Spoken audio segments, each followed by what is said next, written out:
4장. 트럭이 기어를 울리면서 떠나가는 소리가 들리고 타이어에 뚫기 맞은 땅이 쿵쿵 울리는 것이 느껴지자 조드는 걸음을 멈추고 고개를 돌려 트럭이 사라질 때까지 지켜보았다. 트럭이 시야를 벗어났을 때도 그는 여전히 공기가 파란색으로 희미하게 가물거리는 먼 곳을 지켜보고 있었다. 그는 생각에 잠긴 표정으로 주머니에서 술병을 꺼내 금속 마개를 돌려 열고 조심스럽게 술을 마신 다음 위스키의 향기가 달아나지 못하도록 병목 안쪽과 자신의 입술 주위를 혀로 핥았다. 그리고 무언가를 시험하듯이 입을 열었다. 거기서 우리는 깜둥이를 염탐했다. 생각나는 말은 이것뿐이었다. 마침내 그는 다시 몸을 돌려 밭들 사이를 직각으로 가로지르고 있는 비포장 새길을 바라보았다. 태양은 뜨거웠고 흙먼지를 피워올리는 바람도 없었다. 길에 파인 고랑에는 흙먼지가 바퀴 자국을 따라 쌓여 있었다. 조드가 몇 발짝 걸음을 내딛자 노란색 새신 앞에 밀가루 같은 먼지가 불썩거렸고 회색 먼지 때문에 노란색이 사라져버렸다. 그는 몸을 기울여 신발끈을 푼 다음 양쪽 신발을 차례로 벗었다. 그리고 뜨겁고 건조한 흙먼지 속에서 편안한 기분으로 축축한 발을 꼼지락거렸다. 발가락 사이로 불썩거리는 먼지가 들어왔고 건조해진 피부가 조이는 듯한 느낌이 들었다. 그는 상의를 벗어 그것으로 신발을 싼 다음 겨드랑이 밑에 끼웠다.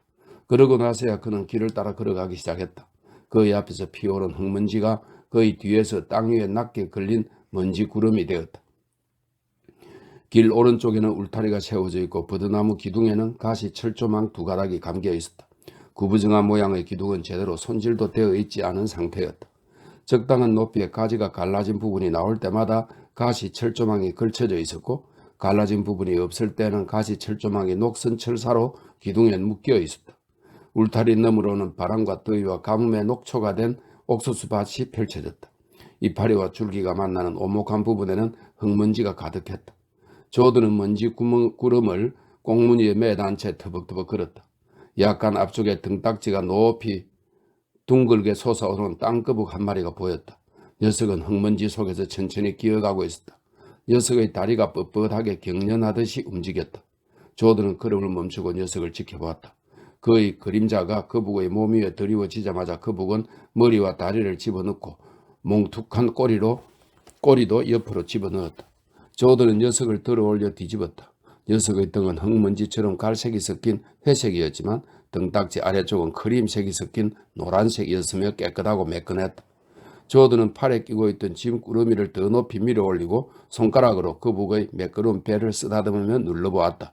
녀석의 배는 등보다 부드러웠다. 딱딱한 머리가 밖으로 나와 자신을 누르고 있는 손가락을 보려고 했다. 다리는 정신없이 흔들리고 있었다.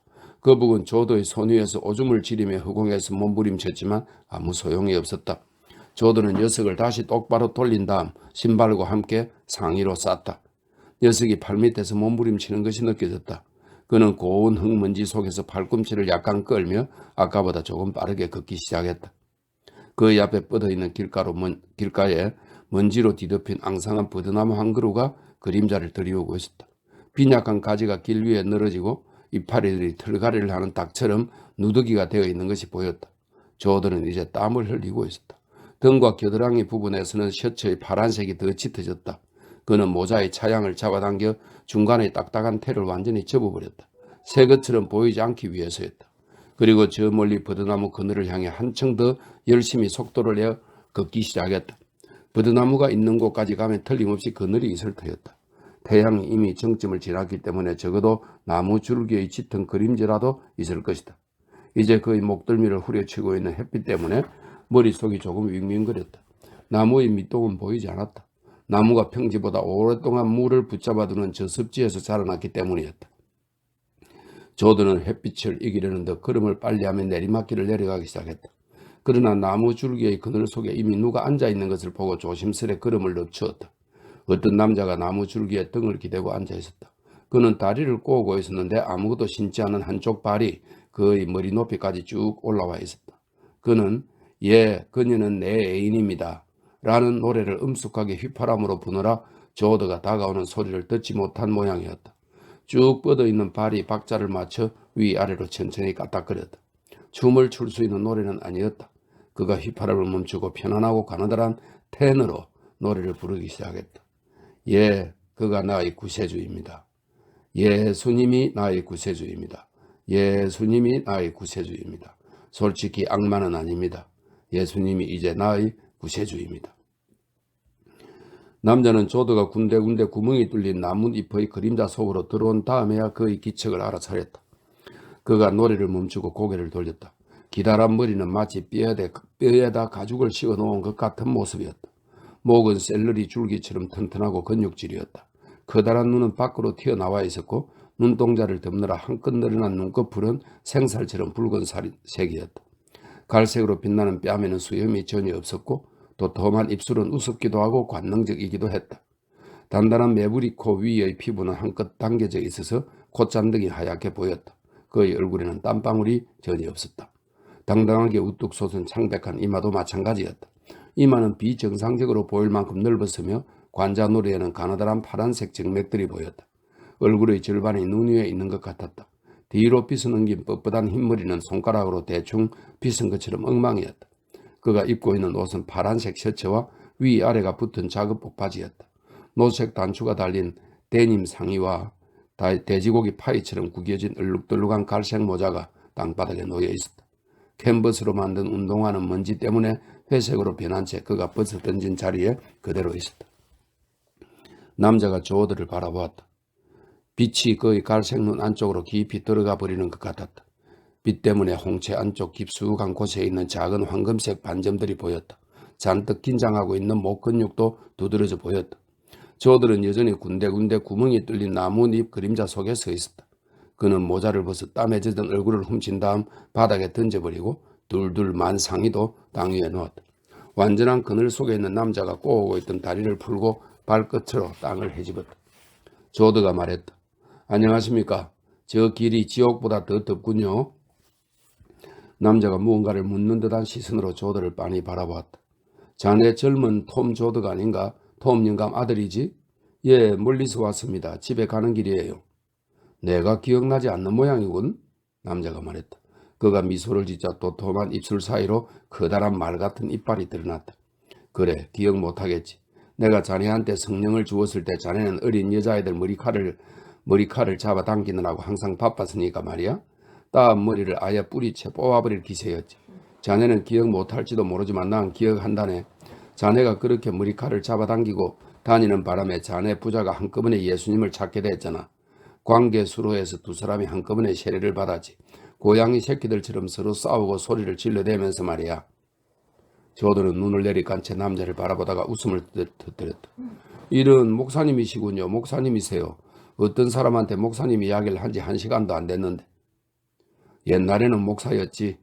남자가 진지하게 말했다. 짐 케이시 목사는 불타는 시골떡이었어. 악을 쓰는 것처럼 예수님의 이름을 외쳐대면서 영광을 바쳤지.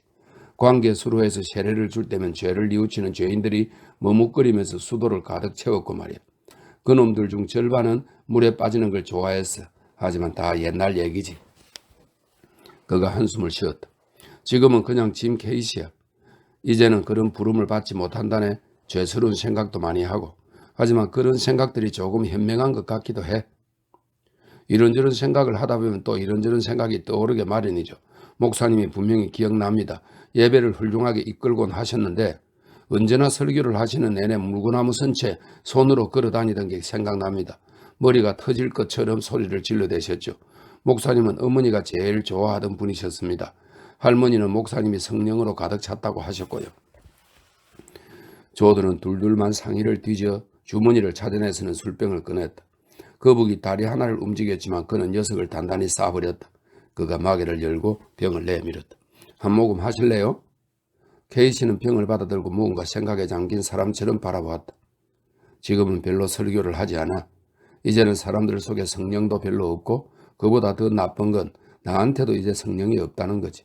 물론 가끔 성령이 들어오면 내가 예배를 이끌기도 해. 사람들이 음식을 차리면 내가 축복을 해주기도 하고. 하지만 내 마음은 거기에 없어. 사람들이 내가 해줄 거라고 생각하니까 해줄 뿐이야.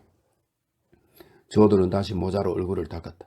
술을 안 마실 정도로 경건한 분은 아니죠. 케이스는 마치 술병을 생전 처음 보는 사람 같았다.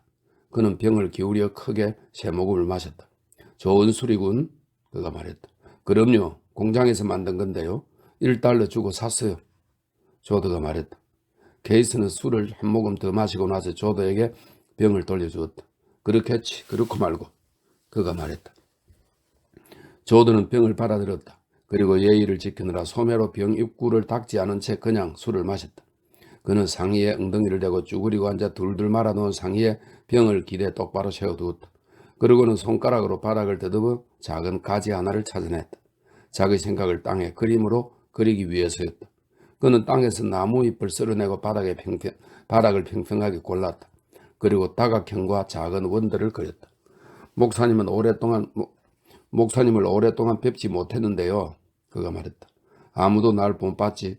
혼자 떠나서 가만히 앉아 생각을 해봤거든. 성령이 내 안에 강하게 살아있기는 한데 예전과 달라. 지금은 내가 확신할 수 있는 일이 별로 없어. 목사는 나무에 기댄 등을 더 곱게 폈다. 뼈가 앙상한 그의 손이 마치 다람쥐처럼 주머니 속으로 파고들어가 이미 잘근잘근 씹힌 검은색의 씹는 담배를 꺼냈다. 그는 지푸라기 조각과 주머니에서 묻은 회색 보풀하기를 조심스럽게 털어내고 담배 한 귀퉁이를 베어 물었다. 그가 담배를 권하자 조드는 싫다는 뜻으로 막대기를 흔들었다. 둘둘 말아놓은 상의 상의 안에서 거북이 발버둥을 쳤다. 케이시가 꿈틀거리는 옷을 바라보며 말했다. 그 안에 들어있는 게 뭔가? 닭? 녀석이 질식하겠네. 조드는 옷을 더 단단하게 말았다. 늙은 거북이입니다. 길에서 주웠죠. 낡은 불도저 같은 녀석이에요. 제 동생한테 줄까 해서 가져왔습니다. 애들은 거북을 좋아하니까요. 목사가 천천히 고개를 끄덕였다. 애들은 전부 한때 거북을 기르지. 하지만 아무도 거북을 붙잡아 두지 못해. 녀석들이 발버둥을 치고 또 치다가 어느 날 마침내 어디론가 도망쳐버리거든. 나하고 비슷하지. 난 그냥 펼쳐져 있는 복음을 덥석 잡는 사람이 아니야. 그걸 수시도 보고 연구도 해보느라 결국 산산조각을 내놓지. 나한테 성령이 있는데도 때로는 설교할 게 하나도 없어. 나는 사람들을 이끌어야 한다는 부름을 받았지만 사람들을 이끌고 갈 데가 없어. 계속 끌고 돌아다니면 되지 않습니까? 관계수로에 사람들을 던져넣고 목사님과 같은 생각을 하지 않으면 지옥에 떨어질 거라고 하세요. 도대체 무엇 때문에 사람들을 이끌고 어딘가로 가야 한다고 생각하세요? 그냥 끌고 다니세요. 똑바르게 뻗어있는 나무 줄기의 그림자가 더 길어져 있었다. 조드는 반가운 듯이 그 그림자 안으로 들어가 엉덩이를 바닥에 대고 쭈그리고 앉았다. 그리고 새로 땅바닥을 고른 다음 막대기로 자신의 생각을 나타내는 그림을 그렸다. 털이 푹신한 노란색 양치기, 개가 머리를 늘어뜨리고 혀를 쭉 뺀 채 침을 질질 흘리면서 길을 따라 들어왔다. 녀석의 꼬리는 둘둘 말린 채 힘없이 늘어져 있었고 헐떡이는 소리가 요란했다. 조드가 녀석에게 휘파람을 불었지만 녀석은 머리를 살짝 더 숙이고 어딘가 분명한 목적지를 향해 빠르게 뛰어가 버렸다. 어딘가 갈 데가 있는 모양이군요. 조드가 약간 화를 내며 말했다. 집으로 가는 건지도 모르죠. 목사는 아까 얘기하던 주제에서 벗어나려 하지 않았다. 어딘가 갈 데가 있다. 그래 맞아. 녀석은 어딘가로 가는 중이야. 나는 내가 어디로 가고 있는지 모르겠는데. 이거 하나? 난 옛날에 사람들이 지쳐 쓰러져 정신을 잃을 때까지 펄쩍펄쩍 뛰면서 하나님께 영광을 돌리는 말들을 소리치게 만들곤 했다네. 사람들이 쓰러진 다음에 정신을 차리게 하려고 세례를 준 적도 있지. 그 다음에 내가 뭘 했는지 아나? 여자들 중 한 명을 풀밭으로 데리고 가서 같이 잤다네. 매번 그랬지. 그러고 나면 나 자신이 싫어져서 기도를 하고 또 했지만 아무 소용이 없었어. 다음번에 또 사람들과 내가 성령으로 가득 차면 난 같은 짓을 다시 했으니까. 그래서 난 가망이 없는 인간이다. 더러운 위선자다. 그런 생각을 했지. 하지만 난 원래부터 그런 인간이 될 생각은 아니었어. 조들은 미소 지으며 긴 이를 벌려 혀로 입술을 핥았다. 여자들을 넘어뜨리는 데는 뜨거운 모임만 한 게 없지요. 저도 그런 적이 있습니다. 케이시가 열띤 표정으로 앞을 향해 몸을 숙였다. 그런데 말이야, 상황을 알아차리고 나자 다른 생각이 들기 시작했어. 그는 뼈가 앙상하게 마디가 크게 붉어진 손을 위아래로 흔들어 마치 무언가를 가볍게 툭툭 치는 것 같은 몸짓을 하며 말을 이었다. 이런 생각이 든 거야. 나는 은총을 설교하고 있고 저 사람들은 은총을 아주 열심히 받아들여서 벌쩍벌쩍 뛰며 소리를 질러대고 있다. 그런데 사람들 말로는 여자와 자는 것이 악마의 소행이라고 한다. 하지만 은총을 많이 받은 여자일수록 풀밭으로 빨리 나가고 싶어 안달이었어. 나는 여자가 성령으로 가득 차서 코와 귀로 성령을 뿜어내고 있을 때 그 악마라는 새끼가 미안하네. 악마가 어떻게 들어올 수 있는지 생각하기 시작했지. 그런 순간에는 악마가 불지옥에 떨어진 눈덩이처럼 버티지 못할 것 같지 않나? 그런데 악마가 거기 있었단 말일세.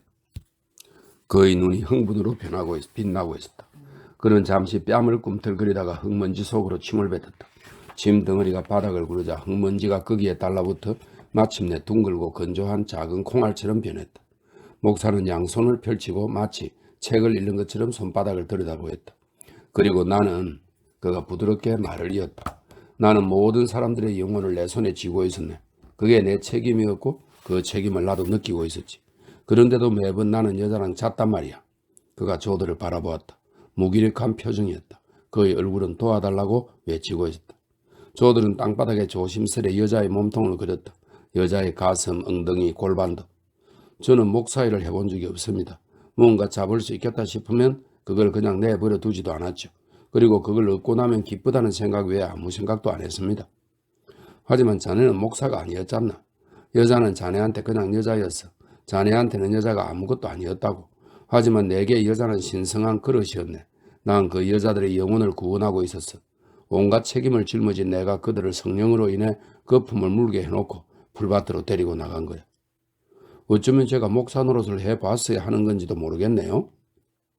조드가 말했다. 그는 담배와 종이를 꺼내 돌돌 만 다음 불을 붙였다. 그리고 눈을 가늘게 뜨고 연기 사이로 목사를 바라보았다. 오랫동안 여자 없이 지냈습니다. 이제 그 기간을 보상받아야지요. 케이시는 하던 이야기를 계속했다. 너무 걱정이 돼서 나중에는 도저히 잠을 잘 수가 없었네. 설교를 하러 가면서 나는 이렇게 말하곤 했지. 오 하나님, 이번에는 정말로 그런 짓을 하지 않을 거야. 그런데 그 말을 하는 순간 벌써 내가 그 짓을 할 거라는 걸 나는 알고 있었어. 결혼을 하세요. 어떤 목사님이 아내와 함께 저희 집에 머무른 적이 있습니다. 여호와의 증인이었죠. 우리 집 2층에 살면서 마당에서 모임을 갖곤 했습니다. 저하고 다른 애들은 그 목사님의 얘기를 열심히 들었죠. 그런데 매일 밥 모임이 끝나고 나면 목사님 사모님이 참 시끄럽게도 그 짓을 해댔습니다. 그런 얘기를 들으니 반갑군. 난 나만 그런 줄 알았는데 결국 나는 너무 고통스러워서 일을 그만두고 혼자 떠나버렸네. 그리고 한참 동안 생각을 해봤어. 그는 다리를 반으로 접어 먼지 투성이인 건조한 발가락 사이를 긁었다. 나는 속으로 이렇게 혼자 말을 했네. 뭐가 그렇게 괴로운 거야? 그 짓이야? 그러고는 또 이렇게 말했지. 아니야, 죄 때문이야. 그리고 또 이런 말을 했어. 사람이 죄로부터 절대 안전한 순간에 온몸이 예수님으로 가득 차 있을 때, 그럴 때 왜 바지 단추를 만지다 그러게 되는 걸까? 그는 손가락 2개를 리듬에 맞춰 손바닥 위에 놓았다. 마치 자기가 말하는 단어들을 부드럽게 나란히 늘어놓는 것 같았다. 그리고 이런 말도 했지. 어쩌면 그건 죄가 아닌지도 몰라. 사람은 원래 그런 건지도 몰라. 우리가 지옥을 걷어내는 것이 어쩌면 아무 소용없는 짓인지도 몰라. 그리고 3피트 길이의 거친 가시 철조망으로 자기 몸을 때렸던 수녀들을 생각해 봤네. 그들이 스스로에게 상처를 입히는 게 좋아서 그렇게 했을지도 모른다. 나도 나 자신에게 상처를 입히는 게 좋아서 그렇게 했을지도 모른다. 뭐 그런 생각이 들더군. 이걸 생각해냈을 때 나는 어떤 나무 밑에 누워 있었는데 곧 잠이 들었네. 그동안 날이 저물어서 깨어나 보니 사방이 캄캄하더군. 근처에서 고요태 한 마리가 꾀꾀거렸네. 나도 모르게 큰 소리로 말을 하고 있었어. 에라 모르겠다. 죄는 없어. 미덕도 없고 그냥 사람들이 하는 이런저런 일들이 있을 뿐이야. 그건 전부 같은 거야. 사람들이 하는 일 중에 어떤 것은 좋고 어떤 건 나쁘지만 사람이 말할 수 있는 건 이것뿐이야. 그는 말을 멈추고 자기가 말을 늘어놓은 손바닥에서 시선을 들었다. 조드는 그를 바라보며 싱글거리고 있었다. 조드의 눈도 재미있다는 듯 날카롭게 빛나고 있었다. 아주 철저하게 생각해 보셨군요. 문제를 해결한 거예요. 케이시가 다시 입을 열었다. 고통스럽고 혼란스러운 목소리였다. 난 이렇게 혼잣말을 했네. 이 부름은 무엇인가? 이 성령은? 그리고 또 이렇게 말했지. 그건 사랑이야. 난 사람들을 너무 사랑해서 가끔 터져버릴 것만 같아. 그리고 또 말했네. 예수님을 사랑하지 않나? 나는 생각하고 또 생각한 끝에 결국 이렇게 말했다네. 아니, 난 예수라는 사람을 몰라. 여러 가지 얘기들을 알고 있지만 난 오로지 사람들을 생각할 뿐이야. 때로는 몸이 터져버릴 것처럼 그들을 사랑해서 행복하게 해주고 싶은 마음에 그 사람들을 행복하게 해줄 것 같은 말로 설교를 했어. 그리고는 아이고 내가 말이 너무 많았구먼. 내가 천박한 말을 써서 자네가 이상하게 생각할지도 모르겠네. 뭐 이제는 그런 말들이 천박하게 생각되지 않아. 그냥 사람들이 하는 말일 뿐이지. 사람들이 천박한 생각으로 그런 말을 하는 것도 아니고 어쨌든 내가 생각한 걸 하나만 더 말해주지. 목사가 하는 말 중에서 이만큼 신앙과 동떨어진 말도 없을 거야. 그런 생각을 하고 그런 걸 믿으니 나는 이제 목사가 될 수 없네. 그게 뭔데요? 조드가 물었다. 케이시는 수줍은 표정으로 그를 바라보았다. 혹시 좀 안 좋게 들리더라도 화는 내지 말게 알겠지? 저는 코가 깨지지 않는 한 화를 내지 않습니다. 그래, 목사님이 생각해낸 게 뭐죠?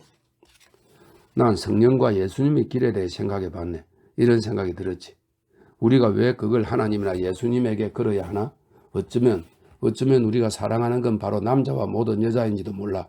어쩌면 그게 바로 성령인지도 몰라. 바로 인간의 정신. 사람들이 아무리 시끄럽게 떠들어대도 말이지. 어쩌면 모든 사람이 하나의 커다란 영혼을 갖고 있어서 모두가 그 영혼의 일부인지도 몰라. 그렇게 가만히 앉아서 생각을 하다 보니 갑자기 알겠더라 말이야. 그게 너무 분명해서 이게 틀림없이 진실이라는 생각이 들어서 지금도 마찬가지야. 조드가 땅바닥으로 시선을 떨어뜨렸다. 마치 너무나 정직한 목사의 눈을 마주보지 못하겠다는 듯이. 그런 생각을 갖고는 교회의 자리를 잡을 수가 없어요. 사람들이 그런 생각을 가진 목사님을 마을에서 쫓아낼 겁니다. 벌쩍벌쩍 뛰고 소리를 지르면서 원래 사람들이 다 그렇죠? 사람들이 스스로 자기가 아주 멋진 사람이라고 생각하게 되는 겁니다. 우리 할머니가 흥분해서 떠들어대기 시작하면 막을 수가 없었죠. 할머니는 다 큰 남자도 주먹으로 날려버릴 수 있는 분이었어요. 케이스는 생각에 잠긴 표정으로 그를 바라보았다. 물어보고 싶은 게 있네. 계속 나를 괴롭히던 문제인데. 말씀하세요. 가끔은 저도 말을 하니까요. 목사가 느리게 말했다. 그래. 자네는 내가 제일 영광을 누리고 있을 때 세례를 준 사람일세. 그날은 내 입에서 예수님의 말씀이 마구 쏟아져 나왔지. 자네는 기억하지 못할 거야. 여자애들이 따은 머리채를 잡아당기느라고 바빴으니까. 기억합니다. 그의 이름이 수지 리틀이었죠. 1년 후에는 그 애가 제 손가락을 때렸습니다. 그 세례를 통해서 무언가 혜택을 본 게 있나? 더 훌륭한 삶을 살게 됐어? 조드는 생각해봤다. 아니요, 아무것도 못 느낀 것 같은데요. 그럼 그 세례 때문에 더 나빠진 게 있나? 잘 생각해봐. 조드는 술병을 집어들어 꿀꿀꿀꿀 마셨다. 아무 변화도 없었습니다. 좋은 일이든 나쁜 일이든 그냥 세례가 재미있었을 뿐이에요. 그가 술병을 목사에게 건네주었다. 그는 한숨을 내쉬며 술을 마신 다음 위스키가 많이 줄어든 것을 보고 다시 아주 조금 술을 마셨다. 다행이군. 내가 그렇게 난리를 치고 돌아다니면서 혹시 누굴 상하게 한 건 아닌지 걱정했거든. 조드는 자신의 상의가 있는 쪽을 바라보았다.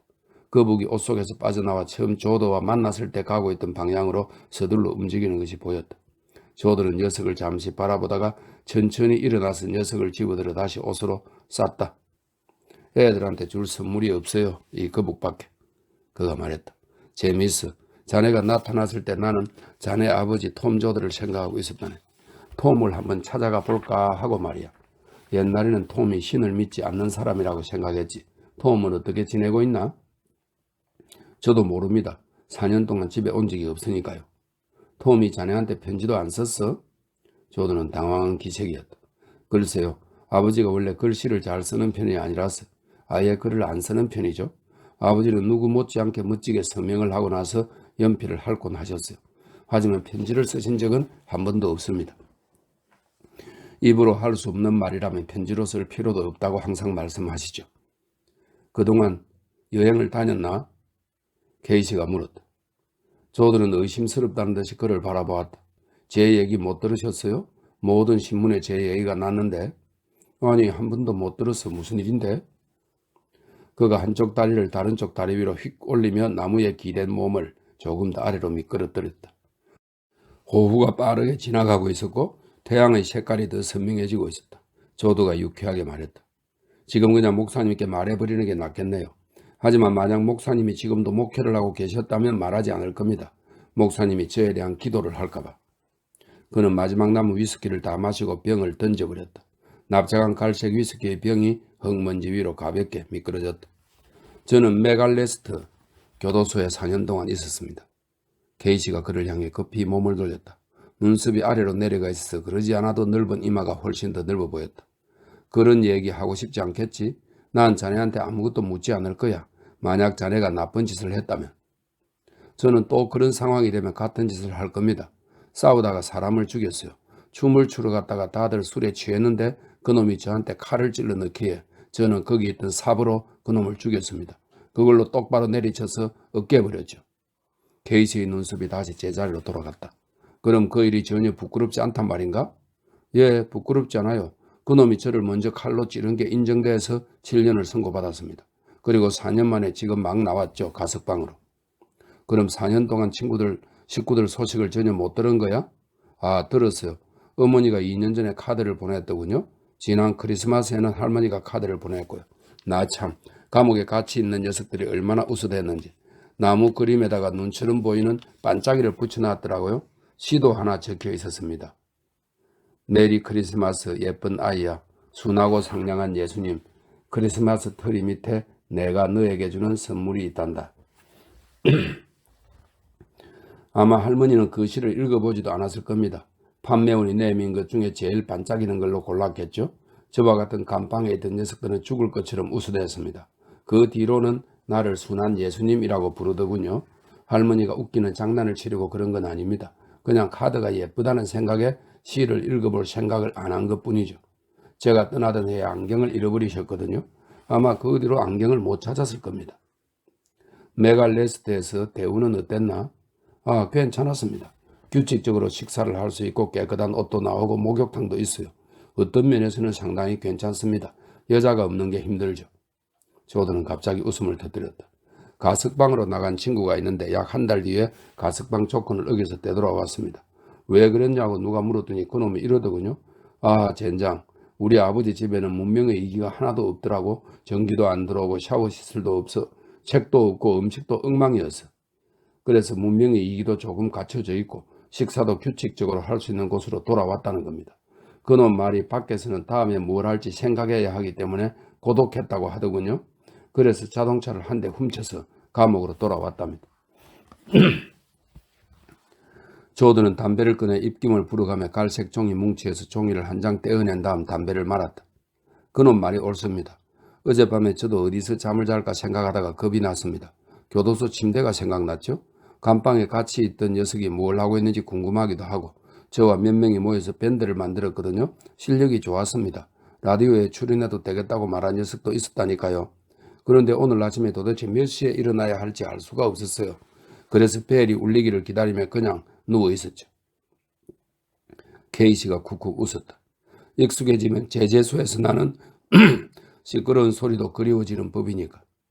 흙먼지 속에서 노랗게 변해가는 오후의 햇빛이 땅을 황금색으로 물들였다. 옥수수 줄기가 황금색으로 보였다. 제비떼가 어딘가의 웅덩이를 향해 급강해했다. 조드의 상의 속에 들어있는 거북은 또다시 도망치려고 몸부림치기 시작했다. 조드는 모자 차양의 주름을 잡았다. 이제 모자 차양은 까마귀 뿌리처럼 앞으로 길게 튀어나온 모양으로 곡선을 그리고 있었다. 이제 가봐야겠습니다. 햇빛을 싫어하지만 이젠 그리 심한 것 같지 않으니? 케이시가 자리를 바로잡았다. 나도 자네 아버지 톰을 만난 지 한참 됐네. 어쨌든 톰한테 들를 생각이었어. 나는 자네 식구들한테 오랫동안 예수님을 만나게 해주었는데 음식을 조금 얻어먹은 것 말고는 대가를 요구한 적이 없네. 그럼 같이 가시죠. 목사님을 보면 아버지도 반가워하실 겁니다. 목회자가 되기에는 목사님 먹성이 너무 좋다고 항상 말씀하셨는데. 그는 구두와 거북이 들어있는 상의를 집어들어 더 단단하게 말았다. 케이시는 따로 흩어진 운동화를 모아 그 안에 맨발을 집어넣었다. 난 자네만큼 용감하지 않아. 흙 속에 철사나 유리가 있을까봐 항상 무섭거든. 난 발가락을 베이는 게 제일 싫어. 두 사람은 그늘이 끝나는 곳에서 잠시 망설이다가 해변으로 헤엄치는 사람들처럼 서둘러 노란 햇빛 속으로 뛰어들었다. 그리고 빠르게 몇 걸음을 걷다가 무언가 골똘히 생각하는 사람들처럼 천천히 부드럽게 걷기 시작했다. 이제 길가의 옥수수 줄기들이 회색 그림자를 던졌고 허공에서는 뜨겁게 달아오른 흙먼지 냄새가 났다. 옥수수 밭이 끝나자 지프로 목화밭이 이어졌다. 엷은 흙먼지 속에서 검푸른 이파리들이 보였다. 목화의 꼬투리들이 이제 막 생겨나고 있었다. 얼룩무늬가 있는 목화였다. 물이 고여있던 아래쪽은 줄기가 굵었고 위쪽은 헐벗은 모양이었다. 햇빛에 맞서 목화가 안간힘을 쓰고 있었다. 멀리 지평선이 보이는 쪽은 눈에 잘 보이지 않을 만큼 엷은 황갈색을 띠고 있었다. 두 사람 앞으로 흙길이 구불구불 뻗어 있었고 개울가의 버드나무들은 서쪽을 가로지르며 줄지어 늘어서 있었다. 북서쪽의 휴경지의 잡목들이 드문드문 자라고 있는 것이 보였다. 그러나 허공에서는 햇빛에 탄 먼지 냄새가 났다. 공기가 건조했기 때문에 콧물이 완전히 말라붙어 있었다. 눈동자가 마르는 것을 막으려고 눈에는 눈물이 고였다. K씨가 말했다. 먼지바람이 불기 전에는 옥수수가 얼마나 잘 자라고 있었는지 알겠지? 그게 결정타였네. 매년 수확량이 많을 거라고 기대했는데 실제로 그랬던 적은 한 번도 없었던 게 기억납니다. 할아버지는 쟁기질을 5번 할 때까지는, 그러니까 아직 잡초가 남아있을 때까지는 농사가 잘 됐다고 말씀하셨죠. 길이 살짝 내리막길로 변했다가 다시 언덕을 따라 오르막길이 되었다. K씨가 말했다. 여기서 자네 아버지 집까지 멀어야 1마일일 거야? 저기 3번째 언덕 너머 아닌가? 그럼요. 누가 훔쳐가지만 않았다면 아버지가 훔쳤던 것처럼. 자네 아버지가 집을 훔쳤어? 그럼요. 원래 여기서 동쪽으로 1마일 반쯤 떨어진 데 있던 집을 끌고 왔어요. 그 집에 살던 가족이 이사를 가버렸거든요. 할아버지하고 아버지하고 노아 형은 그 집을 다 가져오고 싶어 했지만 집이 그렇게 쉽게 움직이나요? 결국 집의 일부밖에 차지할 수 없었죠. 그래서 집 한쪽이 그렇게 웃기게 보이는 겁니다. 할아버지와 아버지는 집을 반으로 자르고는 말 12마리와 노새 2마리를 동원해서 끌고 왔어요. 원래는 나머지 절반도 끌어다가 다시 합칠 생각이었죠. 그런데 우리 식구들이 가지러 가기 전에 윙컨 멜리가 자기 아들들을 데리고 와서 절반만 남은 집을 훔쳐가 버렸습니다. 아버지와 할아버지는 굉장히 속상해했지만 얼마 후 윙크와 같이 술을 마시면서 그냥 웃어 넘겨버렸습니다. 윙크는 자기 집이 종말하면서 우리 집하고 짝을 지어주면 새끼 집들이 태어날지도 모른다고 했죠. 윙크는 술에 취했을 때는 아주 좋은 사람이에요. 그 일이 있은 후 할아버지와 아버지는 윙크의 친구가 되었습니다. 기회가 생길 때마다 같이 술을 마셨죠. 톰은 정말 좋은 사람이지. K씨가 맞장구를 쳤다. 두 사람은 흙먼지를 피워 올리며 터벅터벅 내리막길을 내려가다가 다시 오르막길이 시작되자 속도를 늦추었다. K씨는 소매로 이마를 훔치고는 꼭대기에 납작한 모자를 다시 썼다. 그래, 톰은 정말 좋은 사람이야. 하나님을 안 믿는 사람 치고 정말 좋은 사람이야. 가끔 그 친구한테 성령이 조금 들어가면 그 친구도 예배에 나오곤 했네. 10피트인지 15피트인지를 뛰어오르더군. 자네 아버지가 성령을 받았을 때는 빨리 피해야 하네. 안 그러면 그 발에 짓밟히고 말 거야. 마구간에 갇힌 종마처럼 벌쩍벌쩍 잘도 뛰니까. 두 사람은 오르막길 꼭대기에 이르렀다. 길은 거기서 다시 내리막길로 변했는데 오랫동안 물살에 깎인 모습 그대로 보기 싫게 울퉁불퉁 이어지고 있었다. 그리고 길 양편에서는 길을 깎아내는 새로운 상처들이 생겨나고 있었다. 조들은 맨발로 교차로에 놓인 돌멩이들을 조심스레 피했다. 목사님이 아버지 얘기를 하시니까 말인데 아마 목사님은 저희 아버지가 포크네 동네에서 세례받는 모습을 못 보셨을 겁니다. 아이고, 큰아버지는 정말 펄쩍펄쩍 뛰어다녔죠. 피아노만큼이나 커다란 덤불을 훌쩍 뛰어넘었으니까요. 보름날 밤 늑대처럼 소리를 질러대면서 훌쩍 뛰어넘어갔다가 다시 뛰어넘어 오곤 했습니다. 아버지는 원래 예수님 때문에 펄쩍펄쩍 뛰어다니는 동네 사람들 중에는 당신이 최고라고 생각하시던 분입니다. 그래서 큰아버지가 뛰어넘었던 덤불보다 2배나 큰 덤불을 골랐죠. 그러고는 깨진 병 조각 위에 뉘어놓은 암태지처럼 꽥 소리를 지르고는 그 덤불을 향해 달려갔습니다. 아버지가 덤불을 뛰어넘기는 했는데 그만 오른쪽 다리가 부러지고 말았죠. 그래서 아버지가 성령을 잃어버린 겁니다.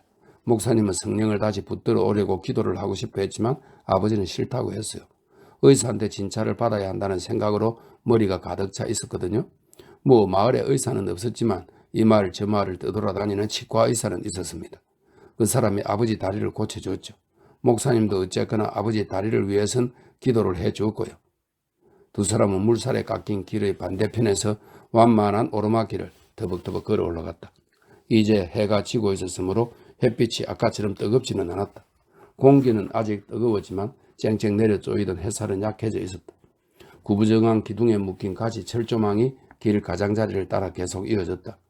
오른쪽으로는 그 줄이 울타리처럼 목화밭을 가로질러 매여 있었고 흙먼지를 뒤집어선 초록색 목화밭은 좌우에 똑같은 모습으로 펼쳐져 있었다. 검푸른 이파리들이 바싹 말라서 먼지를 뒤집어선 모습으로 조드는 울타리를 가리키며 입을 열었다.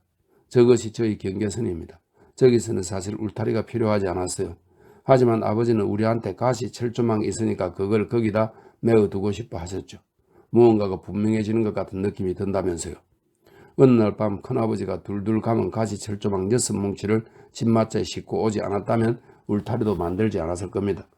큰아버지는 아버지에게 가시 철조망을 주고 대신 새끼 돼지를 가져갔습니다. 큰아버지가 그 가시 철조망을 어디서 가져왔는지는 모르겠어요. 두 사람은 오르막길 앞에서 걸음을 멈추었다. 부드러운 흙먼지 속에 발이 푹푹 빠지면서 발바닥에 닿는 땅바닥이 느껴졌다. 조드는 속으로 기억을 더듬고 있었다. 마치 속으로 혼자 웃고 있는 것 같았다. 큰아버지는 정말 종잡을 수 없는 사람이었습니다. 그 새끼 돼지를 어떻게 했는지만 봐도 알죠. 그는 쿡쿡 웃으며 계속 걸음을 옮겼다. 짐 케이스는 조바심을 치며 기다렸지만 조드의 이야기는 이어지지 않았다. 케이스는 한참을 기다리다가 마침내 입을 열었다. 그래, 그 돼지 새끼를 어떻게 했는데? 그가 약간 짜증스러운 목소리로 조드를 다그쳤다. 네? 그 자리에서 바로 돼지를 죽인 다음에 어머니들은 화덕에 불을 피우라고 했습니다. 그리고 고기를 잘라서 냄비에 올리고 갈비하고 다리는 오븐에 넣었죠. 큰아버지는 갈비가 다 익을 때까지 기다리면서 고기를 먹었고 그 다음엔 다리가 다 익을 때까지 갈비를 먹었습니다. 그리고 또 다리를 먹으려고 달려들었죠. 다리에서 고기를 큼직하게 잘라내서는 입안으로 던져 넣었습니다. 저와 동생들이 그 옆에서 침을 줄줄 흘리고 있었는데 큰아버지가 고기를 좀 주더군요. 하지만 아버지한테는 한 점도 안 줬습니다. 나중에는 고기를 너무 많이 먹어서 한바탕 토한 다음에 잠이 들었죠. 큰아버지가 자는 동안에 아버지하고 우리들이 다리를 먹어 치웠습니다. 그런데 큰아버지는 아침에 일어나서는 아직 남아있던 다리 한 짝을 오븐에 넣지 뭡니까? 아버지가 형님 그 돼지를 전부 먹어 치울 작정이에요? 하고 물었더니 큰아버지가 그럴 생각이다. 하지만 내가 아무리 돼지고기에 굶주렸다 해도 다 먹어 치우기 전에 고기가 상할까봐 걱정이야. 아무래도 너가 고기 한 접시 먹고 대신 가시 철조망을 두둥이쯤 돌려주는 게 나을 것 같은데 이랬습니다. 아버지는 절대 바보가 아니죠. 그래서 그냥 큰아버지가 실컷 먹게 내버려 두었습니다. 큰아버지는 결국 돼지고기를 절반밖에 못 먹고 가버렸죠. 아버지가 고기를 소금에 절이지 그러느냐고 말해봤지만 큰아버지는 그럴 사람이 아니었습니다. 돼지를 먹고 싶다면 한 마리를 통째로 앞에 갖다 놓아야 하고 일단 실컷 먹은 다음에는 눈앞에 돼지가 있는 걸 싫어하는 사람이니까요. 그래서 큰아버지가 가버린 다음에 아버지가 남은 고기를 소금에 절였습니다. 내가 아직 성령으로 설교를 하고 있었다면 그걸 주제로 자네한테 설교를 했겠군. 하지만 지금은 내가 설교를 하지 않으니까 큰아버지가 무엇 때문에 그런 짓을 한 것 같은가? 모르죠. 그냥 돼지고기가 먹고 싶어서 그랬을 겁니다. 생각만 해도 저까지 배가 고파지네요. 4년 동안 구운 돼지고기를 4조각밖에 못 먹었거든요.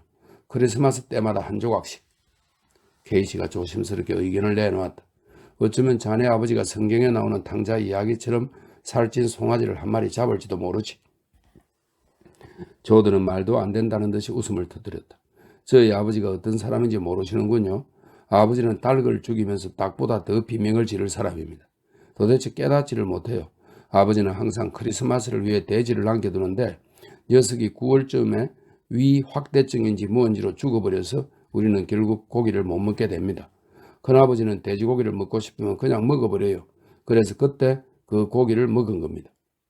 두 사람이 둥그런 곡선을 그리고 있는 언덕 꼭대기를 넘어서자 발 아래로 조드의 집이 보였다. 조드가 걸음을 멈췄다. 옛날 모습이 아닌데요. 저 집을 보세요. 무슨 일이 있었던 것 같아요. 집에 아무도 없잖아요. 두 사람은 그 자리에서 옹기종기 모여있는 건물들을 뚫어지게 바라보았다. 이렇게 4장이 끝났습니다. 5장. 지주들이 왔다. 아니 지주의 대리인이 올 때가 더 많았다. 그들은 지붕이 달린 자동차를 타고 와서 손가락으로 바싹 마른 흙을 만져보았다. 때로는 땅에 송곳을 받아 토지를 검사하기도 했다. 자동차들이 들판을 달릴 때면 소작인들은 햇빛이 쨍쨍 내려지는 앞마당에 불안하게 그들을 지켜보았다. 마침내 지주들의 대리인들이 앞마당으로 차를 몰고 들어와서 차 안에 앉은 채 창문 너머로 뭐라고 이야기를 했다. 소작이느라 한동안 차 옆에 서 있다가 바닥에 주저앉더니 나뭇가지로 땅바닥에 낙서를 하기 시작했다. 열어놓은 문 안쪽에서는 여자들이 서서 밖을 내다보고 있었고 그 뒤에는 아이들이 있었다. 머리가 옥수수처럼 뾰족하게 생긴 아이들은 눈을 휘둥그랬던 채 아무것도 신지 않은 양말을 서로 포개고 발가락을 꼼지락거렸다. 여자들과 아이들은 남자들이 지주의 대리인과 이야기하는 모습을 지켜보았다. 말없이. 지주의 대리인들 중 몇 명은 상냥했다. 자기들이 하고 있는 일을 싫어했기 때문에, 또 몇 명은 잔인하게 굴어야 한다는 사실이 싫어서 화가 나 있었다. 그리고 또 몇 명은 차갑게 굴지 않으면 지주가 될 수 없다는 사실을 오래전에 알아차렸기 때문에 차갑게 굴었다. 그들은 모두 자신들의 힘으로 어찌할 수 없는 상황에 붙들려 있었다. 그들 중 일부는 자신이 숫자 노름에 놀아나고 있다는 것을 싫어했고, 일부는 두려워했으며 일부는 숫자 노름을 숭배했다. 숫자를 생각하다 보면 다른 생각을 하지 않을 수 있었기 때문이다. 지주가 은행이나 금융회사인 경우 지주의 대리인은 그 은행이나 금융회사가 그 땅을 필요로 한다, 원한다, 반드시 가져야 한다고 말하곤 했다. 마치 은행이나 회사가 생각과 감정이 있는 괴물이고 자신은 그 괴물에게 먹혀버린 것처럼. 대리인들은 은행이나 회사에 대해 책임을 지려 하지 않았다. 그들은 부하이고 노예이므로 모든 것을 움직이는 주인은 바로 은행이었다. 지주의 대리인들 중 일부는 자신이 그토록 냉혹하고 강력한 주인의 노예라는 것을 조금 자랑스러워했다. 지주의 대리인들은 자동차 안에 앉아서 말했다. 땅이 나쁘다는 건 알고 있겠죠. 오랫동안 저 땅을 헤집어 봤으니까. 쪼그리고 앉은 소작인들은 고개를 끄덕이면서도 어리둥절한 표정으로 땅바닥에 낙서를 해댔다. 예, 알고 말고요. 흙먼지만 날리지 않으면 좋을 텐데. 맨 위의 흙이 날아가 버리지만 않는다면 아마 땅이 그렇게 나쁘지 않을 텐데. 지주의 대리인들은 계속 자기들이 하고 싶은 얘기로 대화를 이끌었다. 땅이 점점 더 나빠지고 있다는 것도 알고 있겠죠. 목화 농사가 땅에 어떤 영향을 미치는지도 알 겁니다. 목화가 땅에서 피를 다 빨아먹어 버리잖아요. 소작인들은 고개를 끄덕거렸다. 알고 말고요. 작물을 번갈아 심을 수만 있다면 땅에 다시 피를 넣어줄 수 있을지 몰라요. 글쎄, 너무 늦었어요. 지주의 대리인들은 자기들보다 더 강력한 괴물의 생각과 행동을 설명했다. 끼니를 해결하고 세금을 치를 수만 있다면 땅을 가지고 있어도 되겠죠. 그렇고 말고요. 그럼요. 그렇고 말고요. 갑자기 흉년이 들어서 은행에서 돈을 빌리게 되지만 않는다면요. 그런데 말이죠. 은행이나 회사는 그럴 수가 없어요. 그놈들은 공기를 호흡하지도 않고 고기를 먹지도 않거든요. 그놈들은 이윤이 있어야 숨을 쉰다 말입니다. 밥 대신 이자를 먹고 살아요. 공기가 없거나 고기가 없을 때 당신들이 죽는 것처럼 그놈들도 이윤을 얻지 못하면 죽어요. 슬픈 일이지만 그런 걸 어떡하겠습니까? 세상이 그런 걸. 소작인들은 그 말을 이해해버리고 눈을 들어 지주의 대리인들을 바라보았다. 그냥 이대로 있으면 안 될까요? 내년에는 풍년이 될지도 모르는데. 내년에 목화 농사가 어떻게 될지 아무도 모르는 거잖아요. 게다가 여기저기서 전쟁이 벌어지고 있으니 목화값이 얼마가 될지도 모르는 거고요. 목화로 폭탄을 만들지 않나요? 군복도? 전쟁이 많이 일어나면 목화값이 천정부지로 치솟을 텐데 어쩌면 내년에는 그렇게 될지도 몰라요. 그들은 그렇지 않느냐는 듯이 지주의 대리인들을 올려다 보았다. 그걸 믿을 수가 있나요? 은행, 그 괴물은 항상 이윤을 내야 해요. 기다려줄 수가 없다고요. 그러면 죽어버릴 테니까. 세금도 자꾸 나오는데 그 괴물은 계속 자라지 못하면 죽어버려요. 계속 같은 크기로 있을 수 없단 말입니다. 소작인들은 손가락으로 차창을 부드럽게 두드리며 불안한 마음에 땅에 낙서를 하고 있던 막대기를 쥔 손에 힘을 주었다. 햇빛이 쨍쨍 내려지는 문간에서는 여자들이 한숨을 쉬며 포개고 있던 양발의 위치를 바꿨다. 그리고 다시 발가락을 꼼지락거렸다. 개들이 코를 킁킁대며 자동차 옆으로 와서 타이어 4개에 차례로 오줌을 쌌다. 닭들은 햇빛을 받은 흙바닥에 누워 속까지 스며든 먼지를 털어내리고 깃털을 부풀렸다. 자그마한 돼지 우리에서는 돼지들이 진흙과 뒤섞인 먹이 찌꺼기를 앞에 두고 무슨 일이 나냐는 듯 꿀꿀거렸다. 소작인들은 다시 시선을 떨어뜨렸다.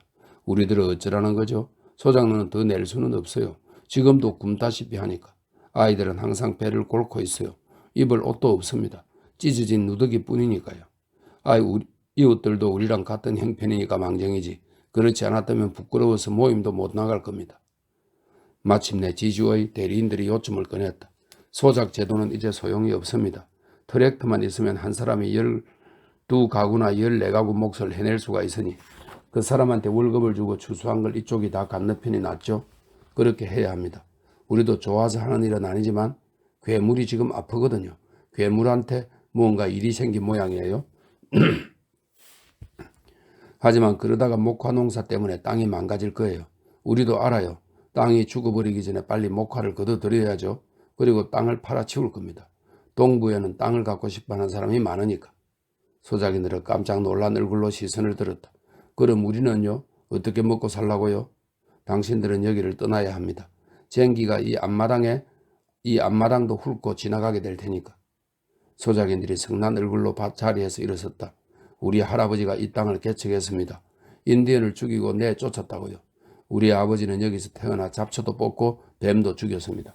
그러다가 흉년에 와서 돈을 조금 빌렸죠. 우리도 여기서 태어났어요. 저기 저 안에서 우리 애들도 여기서 태어났습니다. 아버지는 돈을 빌릴 수밖에 없었죠. 그때는 은행이 이 땅의 주인이었지만 우리는 여기 남아서 우리가 키운 곡식 중 일부만 가져갔습니다. 우리도 알아요. 다 알아. 이건 우리가 아니라 은행이 시킨 겁니다. 은행은 사람하고 달라요.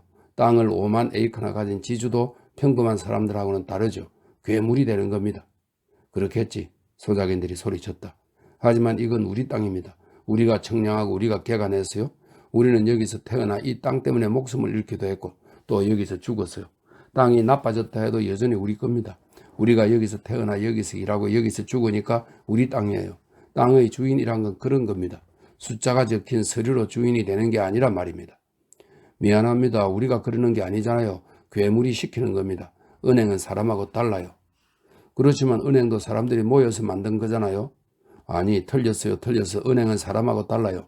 사실 은행에서 일하는 사람들도 모두 은행이 하는 일을 싫어하지만 은행은 상관 안 합니다. 은행은 사람보다 더 강해요. 괴물이라고요. 사람이 은행을 만들었지만 은행을 통제하지는 못합니다. 근데 이게 글 쓰는 방법이 말이지만 말처럼 따옴표를 하지 않고 그냥 쭉 설명하듯이 적고 있습니다. 소작인들이 소리쳤다. 아버지는 이 땅 때문에 인디언을 죽이고 아버지는 이 땅을 위해 뱀을 죽였어. 어쩌면 우리가 은행을 죽여버릴지도 몰라. 은행은 인디언이나 뱀보다 나빠. 어쩌면 우리가 땅을 지키려고 싸움에 나설지도 몰라. 아버지와 할아버지가 그랬던 것처럼. 이번에는 지주의 대리인들이 화를 냈다. 여기서 떠나야 합니다. 하지만 이건 우리 땅이야. 소작인들이 소리쳤다. 우리는 아니요. 은행. 그 괴물이 이 땅의 주인입니다. 당신들은 떠나야 해요. 총을 구할 거야. 인디언들이 왔을 때 할아버지가 그랬던 것처럼. 그러면 어쩔 거야? 글쎄요. 처음에는 보안관을 보내고 그 다음에는 군대를 보내겠죠. 여기 머무르겠다는 건 도둑질이나 마찬가지예요. 여기 남으려고 사람을 죽인다면 당신들도 죽임을 당할 겁니다. 괴물은 사람이 아니지만 사람들을 시켜서 자기가 원하는 일을 할 수 있어요. 여기서 떠난다면 우리가 어디로 가겠어? 어떻게 떠나? 돈도 없는데. 미안합니다. 지주의 대리인들이 말했다. 은행, 5만 에이커의 땅을 가진 은행은 거기에 대해서는 책임을 질 수 없습니다.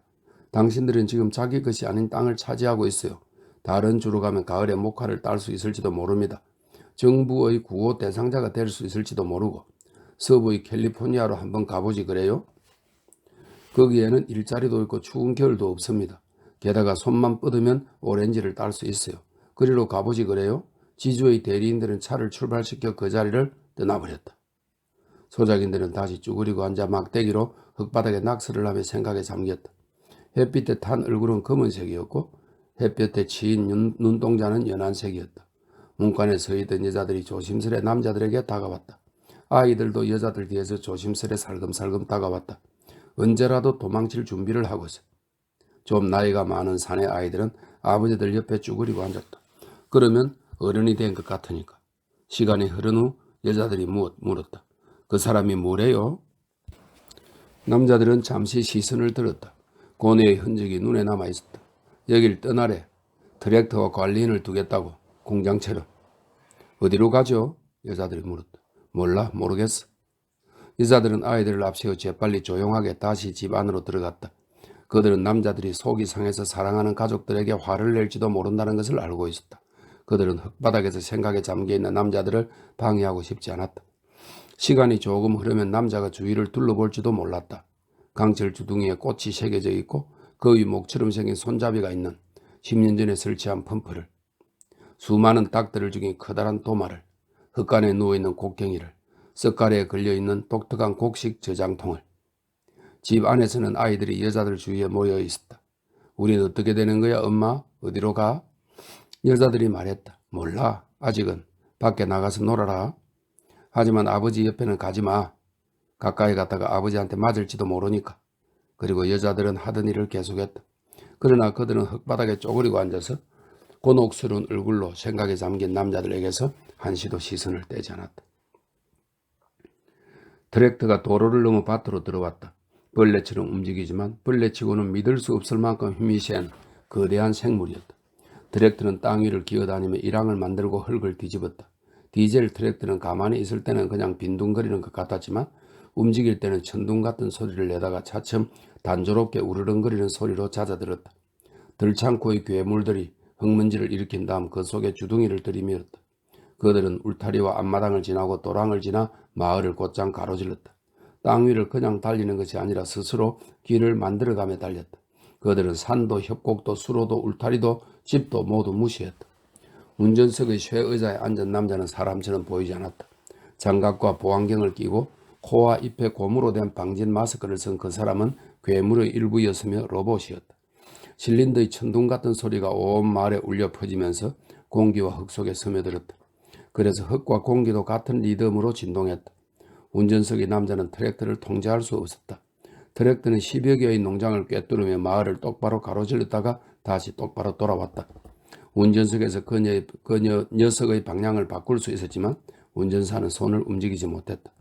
트랙터를 만든 괴물, 트랙터를 이리로 보낸 그 괴물이 운전사의 손과 머리와 근육 속에 들어와 있었기 때문에, 그에게 보안경을 씌우고 입에 마개를 씌웠기 때문에 그의 마음을 가리고 그의 입을 막고 그의 인식을 무디게 만들고 항의의 목소리를 막아버렸기 때문에 그는 있는 그대로의 땅을 보지 못하고 땅의 냄새를 맡지 못했다.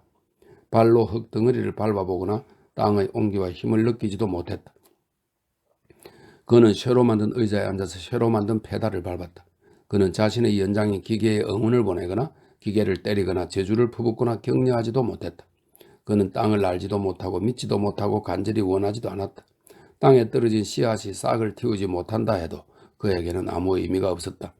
쑥쑥 자라나던 어딘 줄기가 가뭄에 시들어버리거나 홍수 때문에 물에 잠겨도 운전사는 트랙터와 마찬가지로 아무 느낌이 없었다.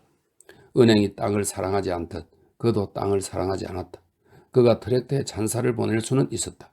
기계의 외양과 불뚝불뚝 솟아나는 힘과 폭발하는 실린더의 힘에 감탄할 수는 있었다. 그러나 이 트랙터는 그의 것이 아니었다. 트랙터 뒤에서는 반짝이는 원반들이 빙글빙글 돌아가면서 땅을 잘라내고 있었다. 그것은 쟁기질이 아니라 수술이었다. 그 원반들이 잘라낸 흙더미를 오른쪽으로 밀어내면서 또 다른 원반들이 흙더미를 잘라 왼쪽으로 밀어냈다. 땅을 잘라내는 원반의 칼날들은 흙에 씻겨서 반짝반짝 광택이 났다. 원반들 뒤에서는 쓰레가 쇠 이빨로 흙을 빗질해 작은 흙덩이를 부셔 땅을 평평하게 골랐다. 쓰레 뒤에서는 파종기, 설명이 있네요. 주물 공장에서 발기한 음경처럼 다듬어진 12개의 쇠 몽둥이. 그 파종기가 기어의 움직임에 따라 오르가즘을 느끼며 기계적으로 땅을 강간했다. 열정과 흥분이 없는 강간이었다. 운전사는 새로 만든 의자에 앉아 자기가 만든 것도 아닌 똑바른 선들을 자랑스러워했다.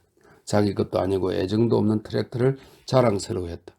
자신이 통제하지도 못하는 힘을 자랑스러워했다. 곡식이 다 자라서 추수를 할 때도 손가락으로 뜨거운 흙덩이를 부수며 채를 치듯 손가락 사이로 흙을 흘려보내는 사람은 아무도 없었다. 씨앗을 직접 손으로 만지거나 작물이 쑥쑥 자라기를 염원하는 사람도 없었다.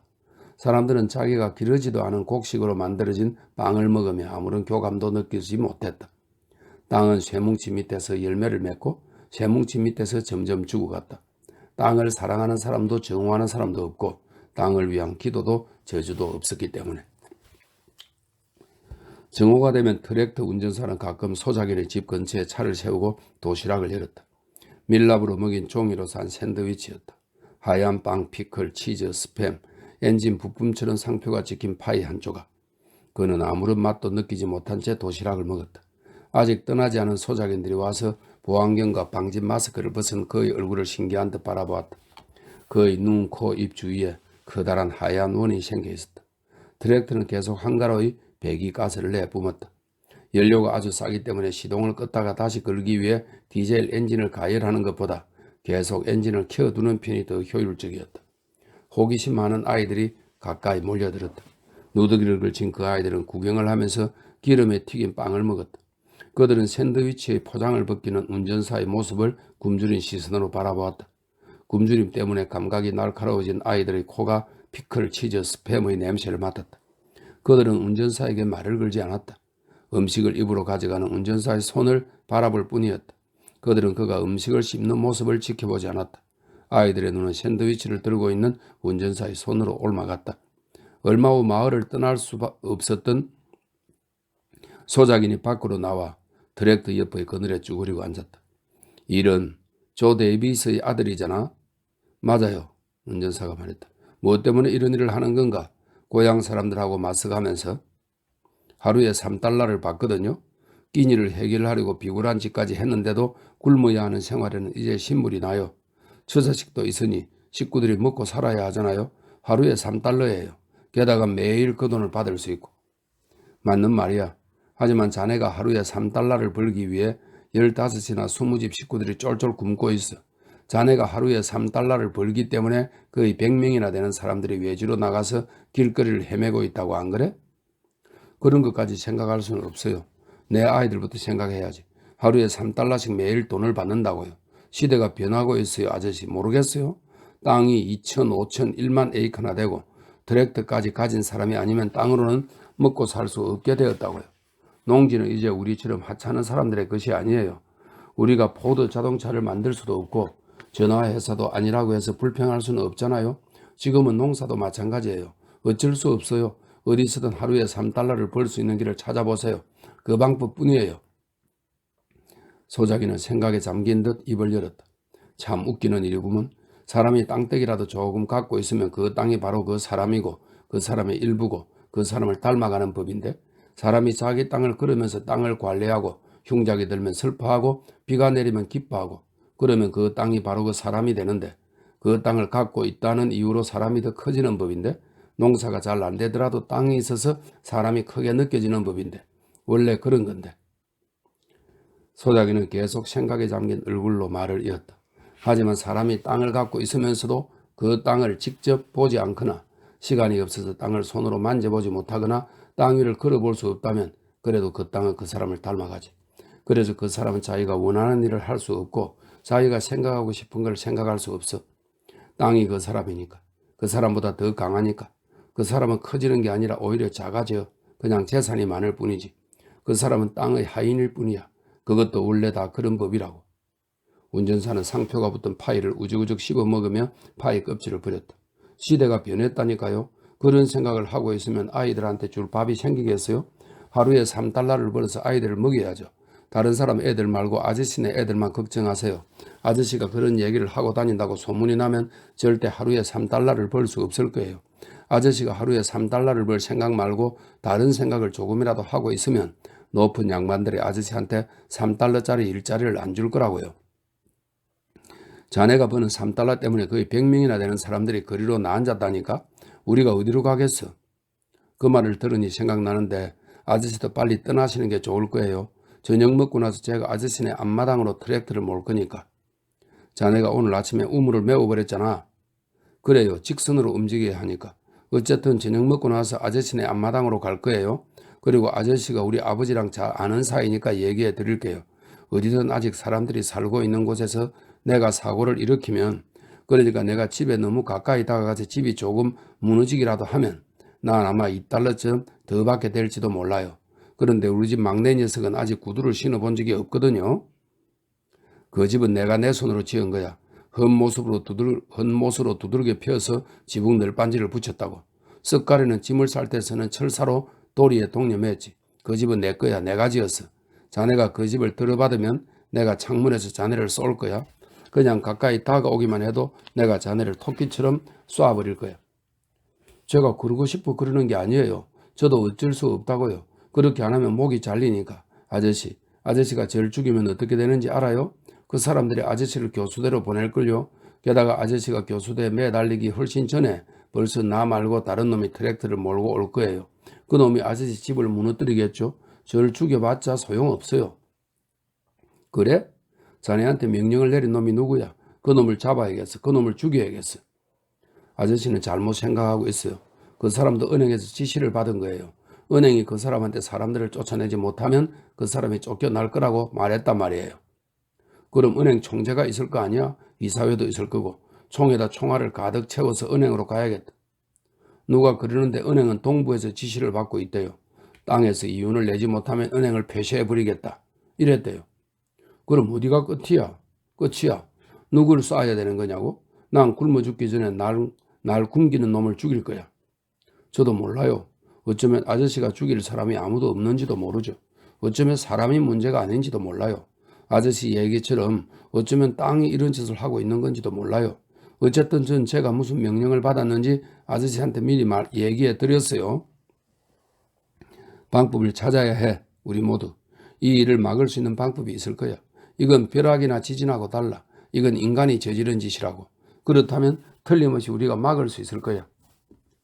소장인이 자기 집 문간에 앉아 있었고 운전사는 천둥 같은 소리를 내며 트랙터를 몰았다. 바퀴가 땅을 파고 쓰레가 땅을 빗질하고 음경처럼 생긴 파종기가 땅속으로 미끄러지듯 들어갔다. 트랙터가 앞마당을 가로지르며 땅을 잘라내자 사람들의 발길에 단단하게 다져졌던 땅이 씨앗이 뿌려진 밭으로 변했다. 트랙터가 다시 땅을 잘랐다. 파헤쳐지지 않은 땅은 이제 10피트밖에 남지 않았다. 트랙터가 다시 다가왔다.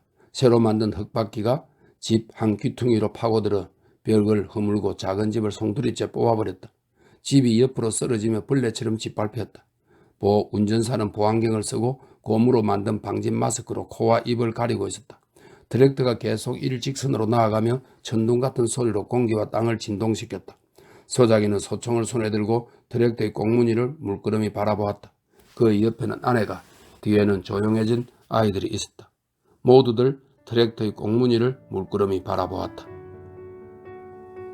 네, 참 처참한 장면이네요.